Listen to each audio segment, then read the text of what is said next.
Oilers, as he has for 65 of the Oilers' 67 games, Grant Fuhr, who signed a new multi-year contract earlier this week. And for the Calgary Flames, it will be their workhorse, Mike Vernon, making his 53rd appearance. He needs one more victory to tie a Flames record with 32 wins. And Harry, both of these teams coming off impressive wins over the Philadelphia Flyers. Well, the Flyers were a little undermanned, but to beat the Flyers at any time, anywhere, under any conditions is a big win. And these two teams are going to go right till early April to decide who wins the Smythe division. Interesting starting lineup for the Oilers as Marty McSorley takes the spot on right wing with Mark Messier and Glenn Anderson. The Flames counter with Joel Otto, Tim Hunter, and Colin Patterson. And here comes Anderson into the zone. Anderson had 4 goals last night against the Flyers. And they start very quickly. Here's Patterson over the line. Puts on the brakes, being watched by Loob. McCrimmon shot, deflected wide off the stick of Bukabu. There's a shot on goal, and Pure kicks that aside. Anderson can't get it by McCrimmon. Brad McCrimmon, plus 33 this year, moves it behind the net. Number 33, McSorley, around the boards, and there's Messier. Messier being watched by Hunter. Gets it ahead, and here's McSorley with Anderson. Anderson takes a look, return pass, and McSorley can't get a shot away. Out comes Wayne Gretzky, 5 points last night. Otto for the Flames, up ahead to Gary Suter. Number 2 among NHL defensemen in scoring. Suter taken out by Randy Gregg. And Esa Tikkanen has it. Can't get by Hooking Loob. And now the doctor has the puck for the Oilers. Randy Gregg playing his second game. Here's Nieuwendyk the drive. That just missed. Joe Nieuwendyk around the boards, and Gretzky will take it on the other side. Here's Steve Smith over to Gregg, and Gregg clears it into the Flame zone. There's a giveaway, and Gregg has it at the point, shoots right on. That hit Gretzky's stick in the crease and bounced out. Close call for the Oilers. Here comes Loob. Pass for Loob behind him. Loob had 4 goals against the Flyers on Thursday night. Long pass for Gretzky, almost took his head off, and offside is the call. This is Hockey Night in Canada from the Olympic Saddledome in Calgary. In Toronto, the game is only 9 seconds old when the Leafs give up the puck at the blue line. Mark Kumpel goes in with Dale Hawerchuk. Perfect pass from Kumpel. Hawerchuk's 40th goal of the season behind Ken Reggett. 1-0 Winnipeg. Here we played a minute 53 of this 8th meeting between the Flames and Oilers. Face-off outside the Oilers' blue line. Charlie Huddy across to Craig Muni. Up front is Mike Krushelnyski, and on left wing is Craig Simpson. Here's Simpson back for Krushelnyski. And so Glenn Sather has made an interesting lineup shuffle tonight. Simpson, who had 2 goals last night working with Messier and Anderson, is on with Krushelnyski, and that's Simpson with the puck. 45 goals this year. A career season for Simpson. Mike Bullard takes over for the Flames. Up to Tonelli and Joey Mullen. Here come the Flames. Murzyn trailing. His shot is deflected into the corner. At the point, Nattress loses it. And a nice check by Nattress. And that broke up a 3-on-2 for the Oilers. Amazing when you cause 3-on-2s what you'll do to prevent them. Nattress made a desperation lunge and saved a tough situation for the Flames. Here's Krushelnyski dumping it in. The Oilers will make a change. Vernon leaves it for McCrimmon. Ahead to Suter. Nice pass to Lanny Mcdonald. Back in the Flames lineup. Shane Churla with him. Churla going after it against Kevin Lowe. But the veteran Oiler defenseman comes up with it. Puck cleared out to center. Acton giving chase. It's Acton, Dave Hannon, and Craig McTavish. That line intact from last night. Lanny Mcdonald dodges a hit. Bukaboom around the board. Dave Hannon, he's taken out of the play. That's Churla trying to feed the backhand pass to McDonald, but Craig McTavish starts back with Keith Acton at the line. The pass for Hannon, and McDonald does a good job defensively. Here comes Gary Suter, 3-on-3. Suter, the long shot, and Pure kicks that aside. Mark Messier bounced off a hit from Gary Roberts. And now we'll have our first penalty of the game. It's going to go against the Flames. And Anderson will circle and allow Grant Fuhr to get to the bench. Pretty debatable call, but Myers is known for being tough in the first period. Pass for Craig Simpson. Cross ice for Gretzky. Cut off. And so a penalty about to be assessed to the Flames. Hockey Night in Canada returns in a moment. Gary Roberts gets a holding penalty to give the Oilers the first power play opportunity. There it is. Oh, he's got a hold of Messier's stick, and they're calling that very strictly this year in the National League. And the Oilers, whose power play is 11th, but was hot last night, get a chance to go ahead in this game. They clicked for 4 last night, Harry. It's Gretzky, Anderson, Simpson, Messier, and Smith. Joel Otto and Colin Patterson out to kill the penalty. Here comes Steve Smith. On left wing to Anderson. He deflects it down into the corner. Vernon out of the net. Gives way to Suter. Messier keeps it in. Brad McCrimmon will try, and he gets it by Smith and down the ice. The one thing Edmonton's needed all year is a good power play point man. And say they may find one in the next couple of days. Trade deadline is March the 8th, and there's a lot of speculation that both these teams might be involved. Well, they both think they have a good chance of winning the Cup, as does Philly and Boston. And the one common characteristic all 4 of those teams have, they don't trust their backup goalie if he had to play a playoff round. Puck is shot in. Now Randy Gregg will take a spot at the point along with Kevin Lowe. And that clearing pass goes over the glass and out of play. Well, there's the Edmonton bench with the general manager, coach Glenn Sather at the far end of it. This is his 706th game as the coach general manager. He's won 401 of them. He is famous, I think only 1 year in all his years as the managing coach of the Oilers has he not made a move at the trading deadline, and I don't think this year will be an exception. 9 seasons doing both jobs, 3 Stanley Cups, and his coffee move starts preparing the Oilers for trying to start the Stanley Cup reign again 4 or 5 years from now, as you don't win Stanley Cups by 1-year planning. 42 seconds left in the penalty, and Sather Albin confirmed earlier this week that he will deal Andy Moog before the deadline. Here comes Jari Kurri with Gretzky and Tikkanen. Gretzky. 5 assists last night. Tikkanen at the side of the net, looking to the point for Randy Gregg. Shot right on. Loose puck. Gretzky's there, and they can't get a shot away. Tikkanen. Back to Gregg. Kevin Lowe. Out in front. That goes by Gretzky. Back to the point for Gregg. Lowe with it again. Look for Gretzky. Now shoots, and Vernon makes the stop. MacInnis comes up with it, and the Flames return to full strength. Roberts back on the ice, and now the Flames will make the lineup changes, and the fans appreciate the job they did killing that penalty. Well, the Oilers, Chris, never got a real good chance. They had 1 shot from the point through some traffic, but Vernon found it and stopped it. So it's still scoreless here early in the first period. There's the Calgary bench, and at the far end of that one is Terry Crisp. He knows the advantage of first overall in the league, the extra home games and all around the playoffs, avoiding Winnipeg in the first round, and of course a chunk of the $200,000 the league gives to the team that finishes first overall. And we all know most coaches don't make what most players make. Although some coaches were different, I think you were in that category, weren't you? Don't be silly, Chris.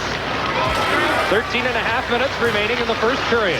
Oilers forechecking. They have Acton, McTavish, and Hannon out. John Tonelli can't control the puck, and now Gary Suter dumps it in the corner. There's Dave Hannon, hard-working forward, who's impressed the Oilers this year, but loses the puck, and John Tonelli almost had a break. Charlie Huddy just got back in time, and he'll flip it down the ice. And the fans are trying to help Bob Myers referee the game, but so far he's not listening to him. Tonelli was dumped down in the Oilers zone, but play continues. McTavish to Messier, a shot from a bad angle. Vernon covered the short side. At the point, Huddy's shot knocked down by Bullard. And Tonelli gives off to McCrimmon. Out to Bullard, and he sidestepped one check and got hammered by Messier. Bullard goes to the bench, and here comes Anderson. Wheeling in, backhand, and Vernon gloves it and knocks it to the corner. Nobody cuts in off the wing better than Glenn Anderson. I agree with you there. Nobody. Here's Rick Nattress shooting right on. Puck up on the dasher, and Steve Smith will handle it there and hold it for a faceoff. 12-13 remaining in the first period. Still no score. You can see that this is an even series. Teams are tied in the series. They're tied in their last 10 games. They're only 1 point between them in the standings. Last Sunday in Edmonton, Calgary won a very tight defensive struggle 3-2 with only a total of 40 shots on goal. Very strange for the top two offensive teams in the National League. It's also strange, Harry, that although the Flames are even in this series, they're winless at home in 3 starts. Here's Messier with the steal, and Vernon almost got caught. Nattress ahead to Otto. Otto is checked by McSorley. And Murzyn clears it out to center. Joel Otto, right wing to Tim Hunter. Over the line, Patterson, Hunter, and Fuhr makes the stop. Best chance so far for the Flames. Here's Mark Messier. He was ejected from last night's game early in the first period for being third man in an altercation. So he'll have fresh legs tonight. Boom around the boards. Kevin McClelland out for his first shift. Esa Tikkanen. He's hit, and Steve Smith will try to get it out for Edmonton. Smith takes a look and just finds a hole and clears it down the ice. And Murzyn goes back to touch it. Icing is the call. Well, early in the game, it looks like Terry Crisp wants to put offense against offense as Joe Nieuwendyk started that shift against Gretzky. Tim Hunter played with Churla and Roberts Thursday night against Philadelphia on the search and destroy unit for Calgary. A lot of good hits. Here's a good chance. McSorley, 33, ties up Hunter just enough so Otto can't get a lot on that shot. There's a look at Grant Fuhr, who's been in the lineup almost every night. Not in the lineup for the Flames tonight. Bradley, Bozic, Perdina, Berezan, and Reinhardt. The scratches for the Oilers are Normal Combe and Steve Dykstra. We were a little disappointed that Yuri Herdina would not play tonight after an impressive NHL debut on Thursday. I was looking forward to that, too. He was good. Good-looking hockey player Thursday night. Here's Loob, who had a tremendous night on Thursday. First 4-goal game of his career. He has 38 for the season. Loob tried that little back pass. Now Loob keeps it in, shoots, and whistled that one wide. Nieuwendyk to Loob. Loob shoots, and Fuhr will hang on for a faceoff. Jeff Boom and Jim Poplinski having words. Fighting for territory in the crease. From the Olympic Saddledome in Calgary, this is Hockey Night in Canada. Well, in games against these two teams have played against the top 8 teams. The Flames are 14-7-1, and Edmonton 8-12-2, which has got to please Terry Crisp and worry Glenn Sather a little bit. One other note of concern for Glenn Sather is that his team is 1 game below 500 on the road this year, which is the first time in many years that has happened. Oilers forechecking. Muni comes up with a puck. Here's Simpson, the backhand, and Vernon made the stop. Simpson just 5 short of his first 50-goal season. Here comes Joey Mullen. Mullen against Charlie Huddy. Huddy with the check. Krushelnyski helps out. Can he clear it? Past McCrimmon and out to center ice. Some of the sticks starting to get up high already. Suter flips it in. The Flames will make a change.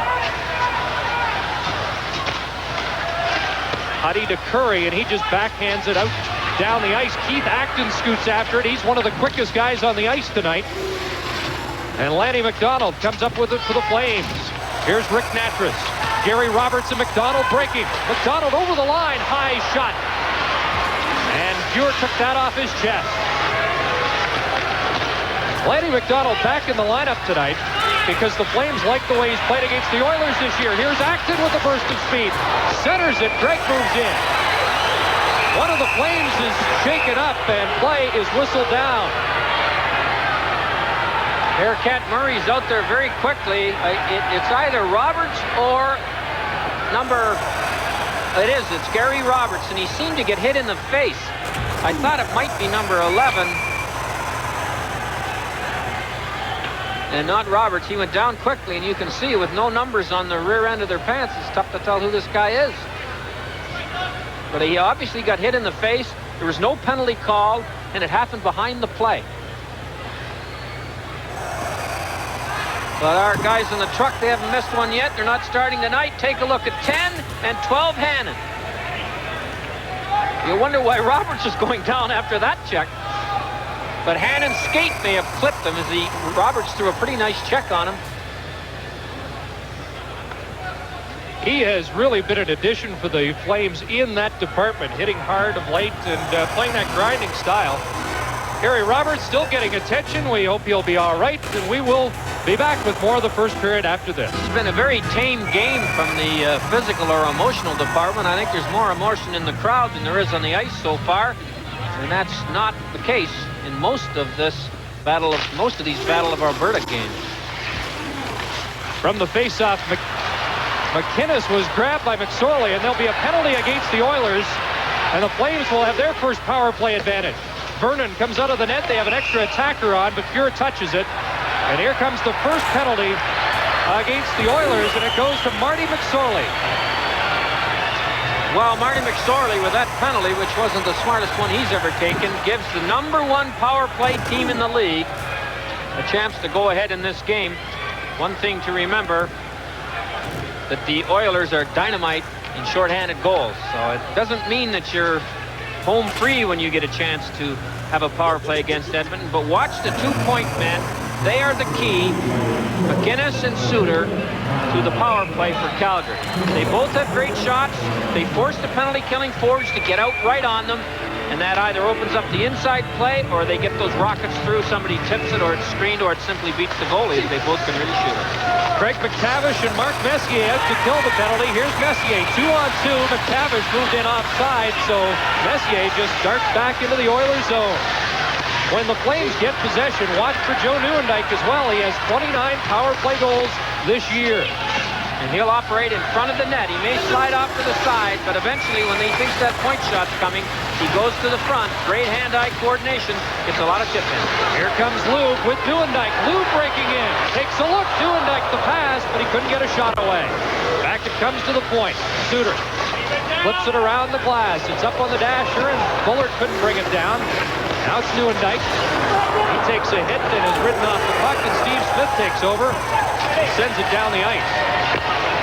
Well, Calgary love to get the puck in control in the opposition zone, set up, and they use their point men better than any power play in the league. Flames have 86 goals with the man advantage. That was not a particularly good pass. In fact, I thought it might have been icing as MacInnis cleared it the length of the ice, but play continued. Brian Glynn hammers it in. Otto for Joey Mullen. Tonelli goes to the front of the net. Here's Otto. Back to the point. Glynn. McCrimmon shot right on. Rebound. Scored! John Tonelli.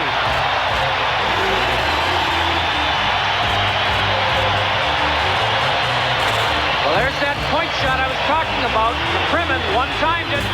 Pure made the stop. But look in front of the net, 27. He grabs the rebound. Now, the Oilers had 3 people there, and so did the Flames. The one Oiler forward left to get the 3-on-2, and John Tonelli jumps on the puck and puts it in for his 14th goal of the year and his 11th point in the last 8 games. It is a power play goal. Brad McCrimmon and Brian Glynn get the assists on John Tonelli's 14th, and as you mentioned, he's been on a bit of a tear of late, and I think partly in response to the added traffic in Flames camp right now. They've got such competition for jobs, and Tonelli doesn't want to lose his. You have a bad practice, you don't play with this club. They had 30 guys at practice on Thursday. They essentially sent one down. In fact, they divided their team into 2 squads so they could have a good practice. Tell you, Mike Keenan was awfully envious yesterday in Edmonton because he has lost 4 frontline players from the Flyers, and he'd love to have the depth the Flames have right now. Here come the Oilers. McClelland over the line, playing with Gretzky and Tikkanen right now. Puck is backhanded around the boards. Churla is fighting for it was Huddy. Huddy gulped at it, and Vernon makes the save and hangs on. The Flames have the lead on John Tonelli's 14th of the year. John Tonelli, the energetic winger of the Flames, came out in the second power play group.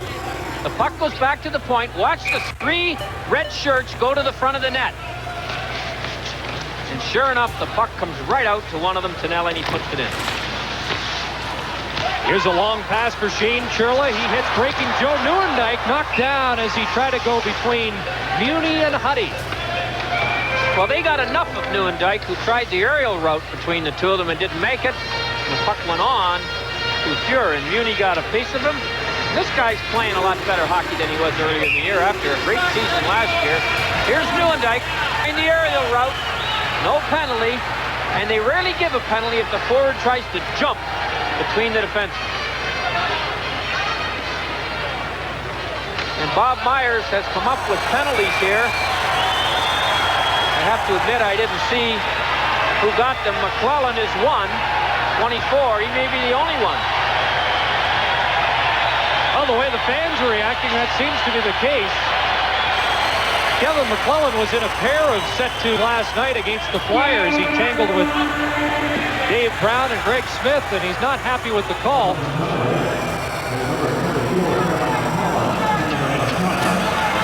Well, they've given him a misconduct, so it won't cost the Oilers a manpower advantage. And I think he was yapping at Myers from the bench, and that's why we missed the penalty. And Myers is a referee, and he's refereed long enough that you ought to know if you argue with him, if you get on his back about calls, he's going to be even tougher on you. You're better off to let this guy referee, and when you're upset, turn your back, get on with it. He's a good referee, but he likes to lay the law down early. Good look at Joel Otto, who always sees a lot of ice time against